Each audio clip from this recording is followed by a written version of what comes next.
Bem-vindos, caros entusiastas. Esta noite viajaremos pela história e vida de uma civilização grega na Grécia Antiga que mostra como era a vida cotidiana naquela época, com toques de drama, filosofia, religião e cultura. Atenas, 436 a.C. O sol despontava sobre a Acrópole, banhando de dourado as colunas do Pártenon. A cidade pulsava com vida. Vendedores gritavam nos mercados da Ágora. Filósofos discutiam sobre a natureza da alma sob as sombras das oliveiras. E artesãos martelavam pedra e bronze, dando forma à beleza eterna. Nicandros, um jovem ateniense de 18 anos, acordava com o som dos galos e o aroma de pão assado. Filho de um ceramista, ele havia aprendido desde pequeno a moldar o barro com cuidado e paciência. Seu pai dizia que o barro era como a vida, maleável, frágil e digno de ser moldado com sabedoria. Mas Nicandros queria mais. Ele sonhava com a Ágora, o coração político e intelectual da polis. Ali, homens livres discutiam leis, filosofia e os rumos da democracia ateniense. Nicandros era um cidadão ateniense, o que lhe dava direito à palavra, ao voto e ao uso da toga branca em assembleias. Mas sabia bem que seu privilégio estava longe de ser universal. Seu amigo Philon, filho de uma escrava trácia, não tinha tais direitos. Era inteligente, forte, mas invisível para a cidade. A desigualdade era visível em cada rua. Enquanto os cidadãos frequentavam teatros e ginásios, escravos colhiam uvas, limpavam casas e lutavam nas galeras navais. Nicandros sofria com a injustiça silenciosa da vida.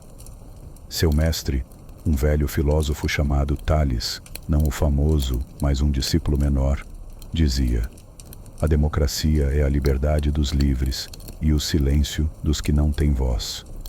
Os ventos da guerra sopravam do norte. Esparta e Atenas, rivais de sangue e ideologia, aproximavam-se de um novo conflito. Quando o chamado do exército chegou, Nicandros foi convocado.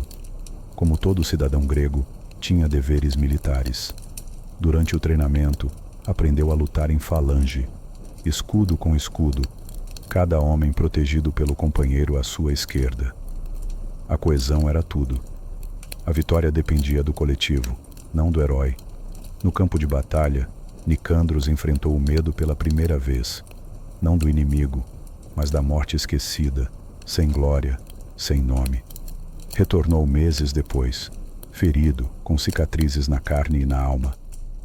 Na primavera seguinte, as festividades de Dionísio começaram. A cidade parou para assistir tragédias e comédias que revelavam os dramas do homem frente ao destino e aos deuses.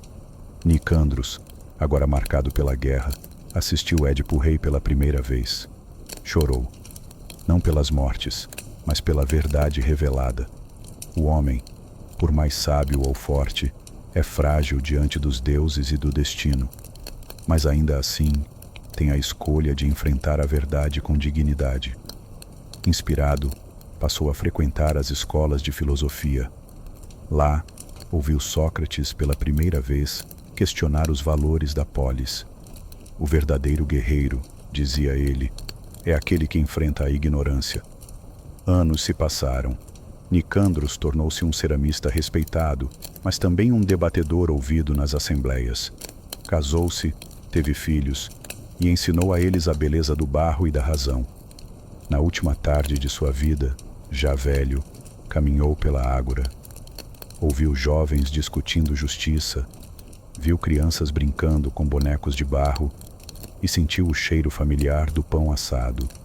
Sentou-se sob uma oliveira e escreveu em um pedaço de pergaminho: vivemos entre deuses e homens. Somos poeira estelar com pensamento. Atenas ensinou-me a falar, a lutar, a questionar e, acima de tudo, a escolher. A liberdade não é o direito de fazer o que se quer, mas de ser responsável por aquilo que se faz. Quando o sol se pôs, Nicandros partiu em paz. E em sua oficina, ainda hoje, há vasos com inscrições que lembram seu nome, suas palavras e seu tempo. Milênios depois, Arqueólogos encontram fragmentos com inscrições simples.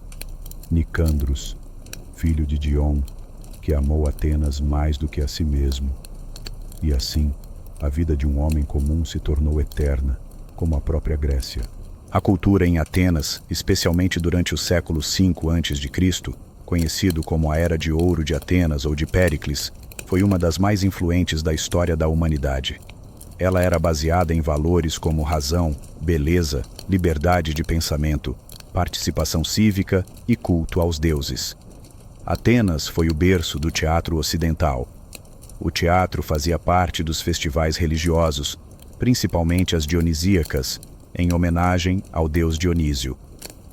Surgiram dois gêneros principais: tragédia, com autores como Sófocles, Eurípides e Ésquilo; comédia, com autores como Aristófanes, que satirizava a política e a sociedade.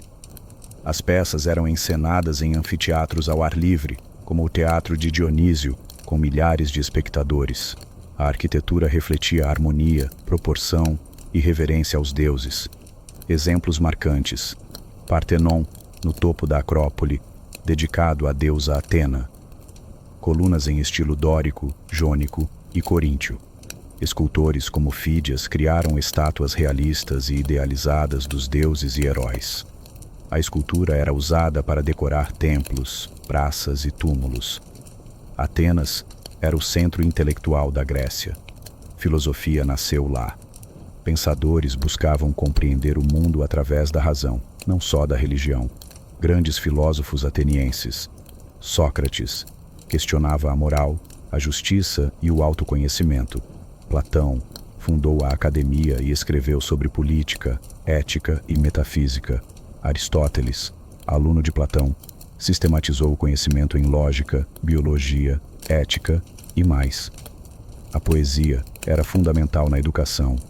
Obras épicas como a Ilíada e a Odisseia, de Homero, eram recitadas em escolas e festas. Havia também poesia lírica, como a de Safo e Píndaro, que expressava emoções pessoais e temas mitológicos.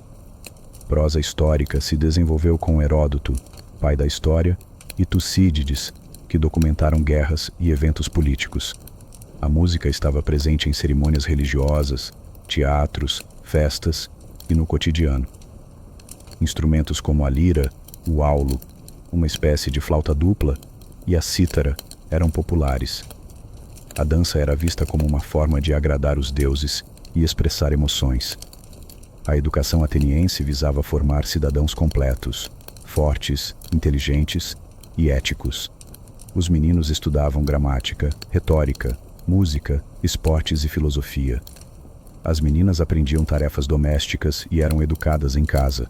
A paideia era o ideal de formação humana, cultivo do corpo, da mente e do espírito. Politeísta. Adoravam deuses como Atena, Apolo, Zeus, Afrodite. Havia templos, sacrifícios, festas e jogos em honra aos deuses. A mitologia grega estava em tudo: arte, teatro, política e até no modo como viam a vida e a morte.